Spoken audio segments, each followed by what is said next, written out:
ఉప్పెన్న cinema మీ అందరికీ గుర్తుందా? 5 సంవత్సరాల క్రితం ఆ సినిమా వచ్చింది. దాని దర్శకుడు ఎవరో చెప్పండి? ప్రస్తుతం 'పెద్ది' సినిమా డైరెక్టర్ సనా బుచ్చిబాబే ఆ ఉప్పెన్న సినిమాకు కూడా దర్శకత్వం వహించాడు.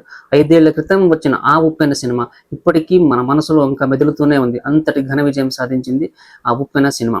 అటువంటి ఉప్పెన అంత మంచి సినిమాకు దర్శకత్వం వహించిన సనా బుచ్చిబాబు ఇప్పుడు 'పెద్ది' అలాంటి సినిమాకు ఎందుకు దర్శకత్వ లోపాలు కనిపిస్తున్నాయని సినిమా అభిమానులు, రామ్ చరణ్ ఫ్యాన్స్ ప్రశ్నిస్తున్నారు.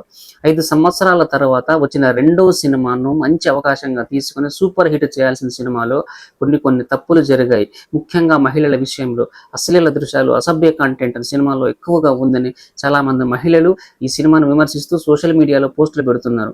రామ్ చరణ్ లాంటి హీరో తన రెండవ సినిమాకే దర్శకత్వ బాధ్యతలు బుచ్చిబాబుకు ఇచ్చాడు. అంతటి రామ్ చరణ్ తన బాధ్యతలు ఇచ్చిన తర్వాత ఎంత జాగ్రత్తలు తీసుకోవాలి, ఇంకా స్క్రిప్ట్ ఎంత మంచిగా రెడీ చేసుకోవాలి. చాలాసార్లు సినిమా చూశాను అని చెప్పిన బుచ్చిబాబు ఎందుకు అంత నిర్లక్ష్యంగా వ్యవహరించాడు? ఈ సినిమా కోసం రామ్ చరణ్ ప్రాణం పెట్టి నటించాడు.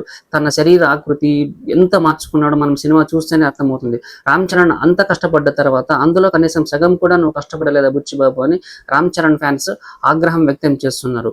ఇలా అయితే భవిష్యత్తులో సినిమాలు మీకు ఎలా వస్తాయని పరిశ్రమలోనే కొందరు ప్రశ్నిస్తున్నారు. ఇక పెద్ద హీరోలు ఇటువంటి సన్నివేశాలు చూసి మళ్ళీ తొలగించి మళ్ళీ యాడ్ చేసి అట్లాంటివి ఉన్నప్పుడు ఇక పెద్ద హీరోలు కూడా ఇటువంటి సినిమాలు అవకాశం ఇవ్వడానికి వెనక ముందు ఆలోచిస్తున్నారు. సో ఇది బుచ్చిబాబుకు డేంజర్ బెల్స్ అని మనం చెప్పవచ్చు.